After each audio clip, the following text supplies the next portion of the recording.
Hello and welcome to another TLDR US video. We try to be impartial here, but as you've likely noticed in the last few days, the US House Representative for Georgia's 14th District has, well, lost a few marbles. More than a few maybe. And in a situation that somehow keeps escalating, Representative Marjorie Taylor Green is now facing potential expulsion from her committee spots, and even her entire congressional seat.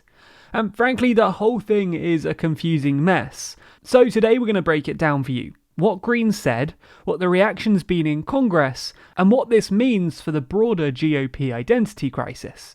If you want to support our reporting, then please consider subscribing to our Patreon. In return for your monthly donations, you get a bunch of perks, including the power to choose our video topics, early access to videos, exclusive live events, and thanks in videos. We really appreciate your support as we work to grow the channel and expand our team. The link to the Patreon is in the description. It's hard to find a good place to start when it comes to talking about Ms. Greene and her conspiracy theories, because, wow, there's a lot of them. There is, of course, her famous support of the QAnon conspiracy theory, a theory so wildly absurd we made an entire video about it. The link, as always, is in the description. But that's not the only falsehood she's signed on to. She's also asserted that the Parkland school shooter, who ended 17 lives in 2018, did so on the orders of the Democrats. She's endorsed the execution of liberal politicians. She's threatened members of the media with arrest. She said that the Clintons orchestrated the death of John F. Kennedy Jr., who died in a plane crash.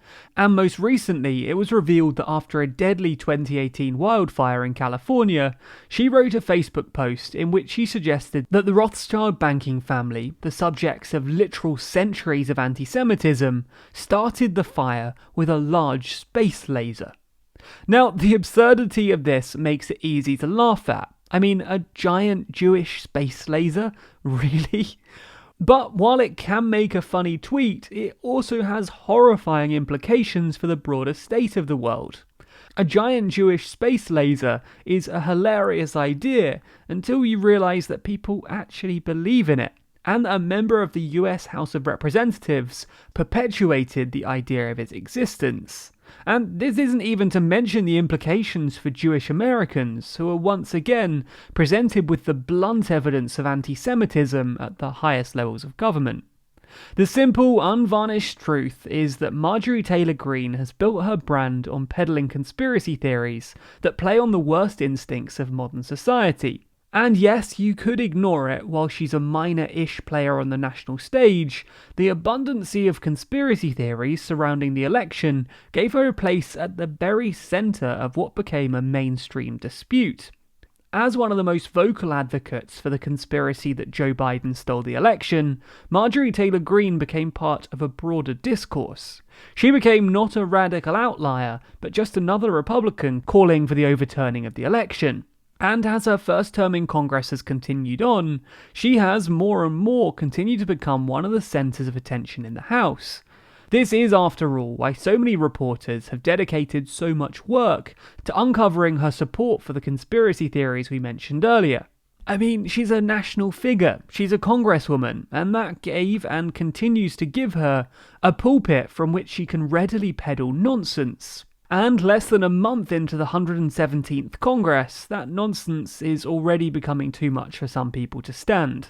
The first and most likely consequence of this is the possibility that she'll be stripped of her committee assignments. Currently, she's a member of both the Education and Labour Committee and the Budget Committee, giving her power in the crafting of relevant regulation.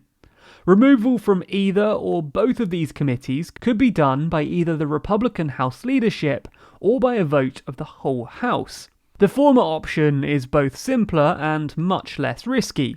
This is because it can be done without a vote and has precedent. Minority Leader Kevin McCarthy could also quite easily personally remove her from the committees. He was, after all, the one who put her on them in the first place. It also wouldn't be the first time he's taken such action.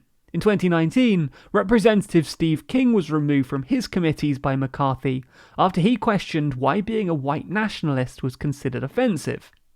The second option, though, is a vote by the whole House, which would be riskier in terms of precedent.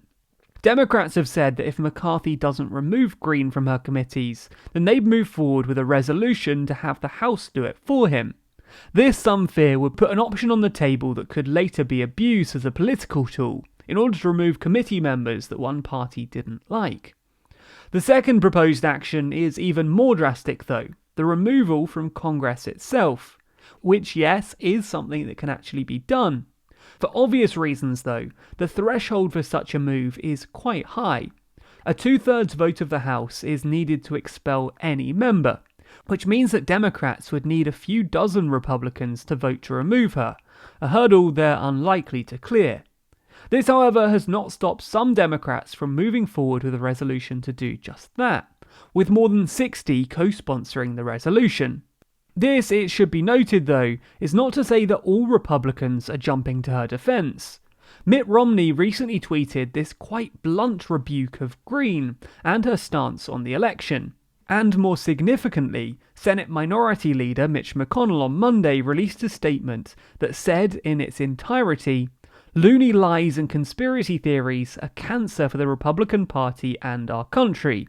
Someone who suggested that perhaps no airplane hit the Pentagon on 9/11, that horrifying school shootings were pre-staged, and the Clintons crashed JFK Jr.'s airplane is not living in reality. This has nothing to do with the challenges facing America's families, or the robust debates on the substance that can strengthen our party. Now, since Greene is a member of the House, not the Senate, McConnell technically has no say in what happens to her. But as one of the most powerful Republicans in the country, and someone who's not known for speaking out without reason, McConnell in his statement carries quite a bit of weight. The bigger player here is neither McConnell nor Romney, it's Kevin McCarthy. As mentioned earlier, it would fall to McCarthy to remove Greene from her committees, and though he's said to meet with her soon, as of the recording of this, the meeting has not yet happened, and the California Republican has yet to release a statement on what he will say to her. Whether he sides with her or punishes her will shape much of her tenure in Congress, as well as the future actions taken by the House on her presence within that legislative body. Unsurprisingly, this, like everything else that's happened to the GOP since the election, has been interpreted by many as a proxy war for the internal divide within the party, and to a certain extent it's probably a reasonable interpretation. McCarthy faces a truly divided caucus in making his decision on what to do about Greene, with other Republicans sure to side with Greene, making the call difficult for the minority leader. Now, there are ways the GOP could get out of making a decision here though. With redistricting coming up this year, some have proposed that Georgia's solidly Republican legislature could redraw Greene's district and some of those around hers in a way that forces her to face off in a primary against a Republican incumbent from a neighbouring district. The upside of this idea is obvious. Primarying an incumbent is difficult, and by pitting two incumbents up against each other on a turf that will be drawn in the opponent's advantage, Georgia's Republicans could put Greene at a serious disadvantage to win the re-election, especially given that all of her likely opponents would be similarly conservative, meaning they could run against her craziness, instead of being forced to run against her locally popular conservatism. But such an idea would require, well, work. And as a general rule, what's easiest to do tends to be what happens. And either way, for the next 2 years at a minimum, Greene will be, unless she's removed from Congress, an active member of the Republican Party in government. She'll continue to act in a way that puts conspiracy theories at the front of the national consciousness. She'll continue to prioritise those conspiracies over, as McConnell puts it, robust debates on substance. And she'll continue to push the Republican Party, not to the right, for this clearly isn't the right, but over the edge, into a realm which focuses not on politics or governing, but on lunacy and denialism. Either way, she's now a page in the story of the modern Republican Party. That much can't be changed. But how her party responds to her, while it may not determine the entirety of its identity, will certainly suggest down which path its leaders would prefer to wander. Keeping her on committees, defending her to the media, and endorsing her re-elections will set the GOP up to be the party that, instead of advocating for pragmatic conservative ideas, defends fringe members that are more maniac than money hawk. And that party will have a hard time winning elections, and an even harder time governing.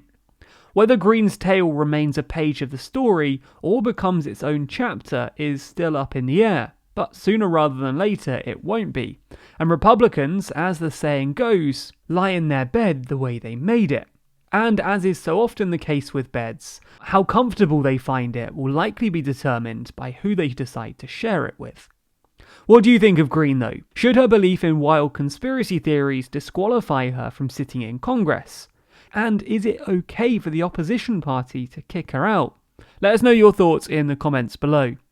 Be sure to subscribe to the channel and hit the bell icon to be notified every time I release a new video.